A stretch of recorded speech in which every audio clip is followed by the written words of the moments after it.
ईमानदारी से राजनीति नहीं करते हैं। उस संगठन के लिए पैसा मायने रखता है जो झूठ का राजनीति करते हैं, जो ठगने का काम करते हैं। कांग्रेस हो, जेएमएम हो, आजसू हो, ये जिम्मेवार है। इसलिए 2024 में जेवीकेएस का सरकार बनते ही, टाइगर जयराम महतो मुख्यमंत्री बनते ही झारखंड गठन का उद्देश्य पूरा होगा। आलेश कुमार महतो सरलापुर स्टेज के सामने आएंगे। आलेश कुमार महतो के साथ चुनाव लड़ेंगे। चोलेश्वर महतो सरलापुर स्टेज के सामने आएंगे।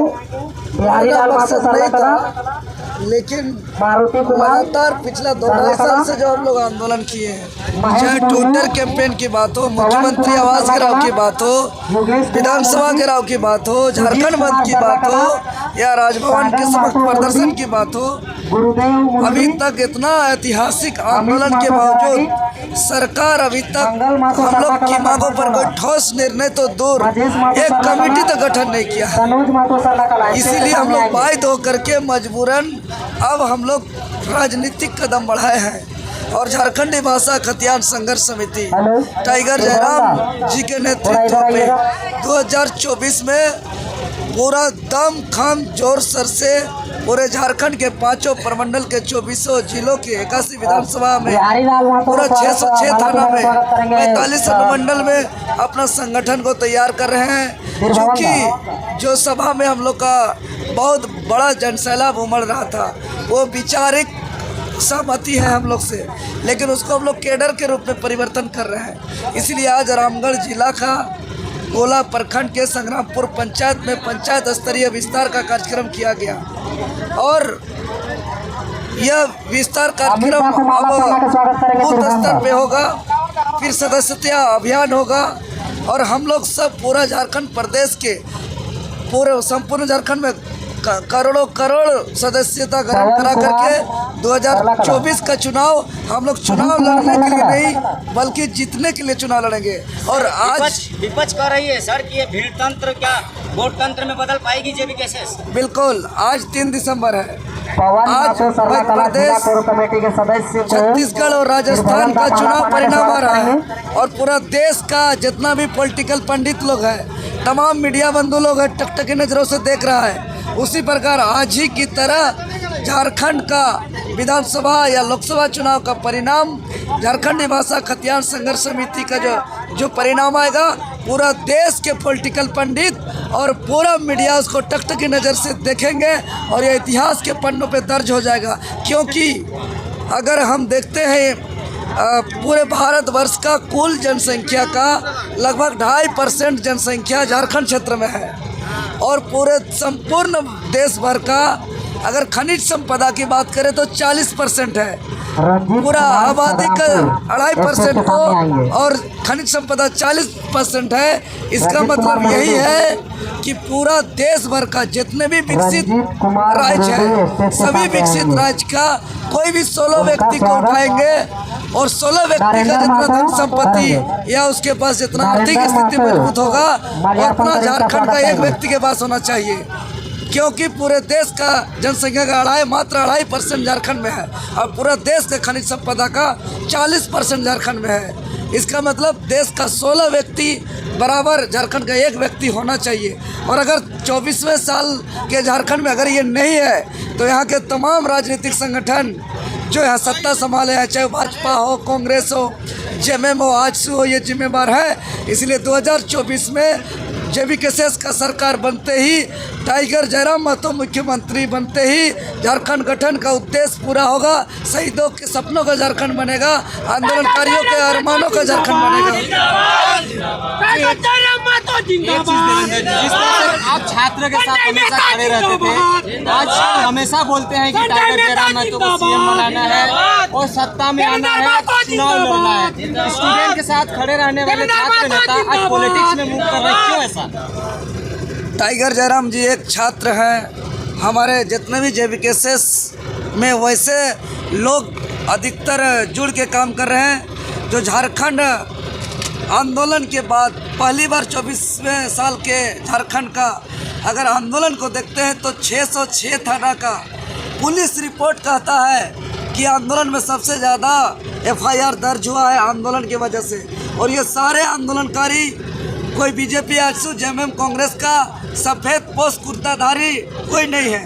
ये सभी गरीब किसान मजदूर के बेटा बेटी छात्र लोग हैं और जयराम जी भी एक छात्र हैं। और ये छात्र का आंदोलन से इतना बड़ा पार्टी का उदय हुआ है। और इसका पार्टी का उदय इसलिए होना भी जरूरी है क्योंकि झारखंड गठन सिर्फ एमएलए, एमपी, मंत्री, मुख्यमंत्री बन करके बॉडीगार्ड का, गाड़ी का, ड्राइवर का फैसिलिटी लेकर के देश विदेश में अपना उद्योग धंधा सेट करके यहाँ ट्रांसफ़र पोस्टिंग करने के लिए इस राज्य का गठन नहीं हुआ है। इस राज्य का गठन यहाँ के गरीब किसान मजदूर, आदिवासी, मूलवासी के बेटा बेटी का यहाँ नौकरी लगे, यहाँ उसको बेहतर शिक्षा मिले, यहाँ का जल जंगल जमीन संरक्षित हो, यहाँ की भाषा, संस्कृति, रीति रिवाज का संरक्षण हो, यहाँ के हित में नीति बने, पॉलिसी बने। आज स्थानीय नीति, नियोजन नीति, विस्थापन नीति, उद्योग नीति या कोई खनिज मुनाफा बंटवारा नीति, एक भी पॉलिसी नहीं बनाया गया है। इसीलिए हम लोग का बाध्यता है, मजबूरी है कि हम लोग 2024 में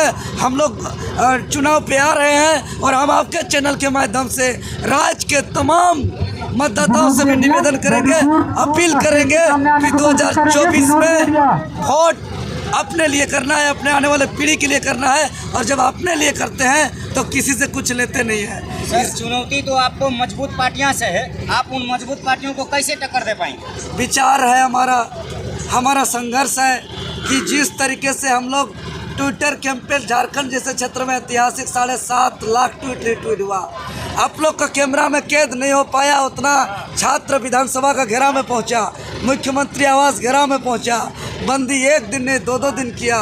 पूरे राज्य का सभा को देखिए, जयराम जी के नेतृत्व पे हो रहा है। बिना तेल पानी का 50-100 लाखों की भीड़ उमड़ रही है। तो ये हमारा ताकत है, ईमानदारी हमारा ताकत है, विश्वास हमारा ताकत है। और झारखंड का नवनिर्माण हम लोग हर हाल में करेंगे। और चूँकि अब देख रहे हैं कि इसका सच्चा कि सरकार का जो चरित्र है उसको बता करके हम लोग इसको चुनौती को हराएंगे। क्योंकि एक तरफ ये सरकार 1932 का खतियान का जल जंगल जमीन का भाषा संस्कृति रीति रिवाज परंपरा का बात करता है, दूसरी तरफ लीगल एडवाइजरी कमेटी जो ये सरकार को रिकमेंडेड करती है कि क्या पॉलिसी बनना चाहिए, वो लीगल एडवाइजरी कमेटी जो 32 सदस्य सरकारी वकील का जो कमेटी है उसका रिकमेंड के बिना विधानसभा में कोई पॉलिसी नहीं बनेगा। और 32 सदस्यीय कमेटी महाधिवक्ता समेत जो 32 है, मात्र 2 जयंत टप्पा और एक लक्ष्मी मुर्मू, इसके अलावा 30 को बाहर का है, वित्त सचिव बाहर के, कार्मिक सचिव बाहर के, आपका गृह सचिव बाहर के, जेपीएससी जेएसएससी के अधिकतर अधिकारी बाहर के। तो झारखंड का भला कहाँ होगा? इसलिए झारखंड का लड़ाई जो है कि यहाँ के तमाम जो इस राज्य को ठगने वाले हैं, जो झूठ का राजनीति करने वाले हैं, उससे है। और झारखंडी आदिवासी मूलवासी सक्षम है इस झूठ को हराने के लिए, क्योंकि हम लोग झूठ के खिलाफ लड़ रहे हैं और झारखंड का नवनिर्माण करेंगे। तो सरकार से आप क्या मांग करते हैं? अगर चुनाव लड़ने के बाद तो आप आशा दे दिए, समय दे दिए, सरकार तो चाह रही थी कि आपकी बातों को सुने, लेकिन अभी आप अगर चुनाव में लड़ना चाहेंगे तो सरकार तो बोली कि भाई चुनाव में देख लेंगे, तो आप चुनाव तक समय क्यों दिए सरकार को? देखिए, हमने मुख्यमंत्री और ये सरकार को चीख करके मुख्यमंत्री आवास घेराव के दौरान कहा था कि हमको चुनाव लड़ने का मनसा नहीं है, पॉलिसी बनाइए। एक बार नहीं 2-2 बार विधानसभा घेराव में हमने कहा था कि हमारा मांग को पूरा करिए, झारखंड में झारखंडियों को नौकरी दीजिए। हमारा बात नहीं सुना गया। इतना तक कि सत्ता पक्ष के 42 समेत कुल 72 विधायकों ने लिखित रूप से सील सिग्नेचर दिया कि पॉलिसी बनाएंगे। लेकिन जब विधानसभा सत्र चला उसमें हमने बार बार कहा था कि सत्र में हमारा नीति को लागू करिए, हम लोग जो है कि चुनाव में नहीं आएंगे। लेकिन ये हमारा हित में पॉलिसी बनाने की बात तो दूर, एक कमेटी भी गठित नहीं किया। इसीलिए हम लोग अभी भी मौका दे रहे हैं। अगर हमारी बातों को अभी भी बैकफुट में लाना है तो अभी भी जो है कि शीतकालीन सत्र भी चलने वाला है, वो हमारे पॉलिसी को बनाए, हम लोग ऑटोमेटिक बैकफुट में आएंगे। और अगर नहीं बनाएगा तो 2024 में चाहे आजसू हो, भाजपा हो, जेएमएम हो, कांग्रेस हो, किसी भी पार्टी का विधायक का सूर्योदय नहीं होगा। सिर्फ और सिर्फ जेबीकेएसएस चलेगा। तो जेबीकेएसएस के पास पैसा नहीं है सर?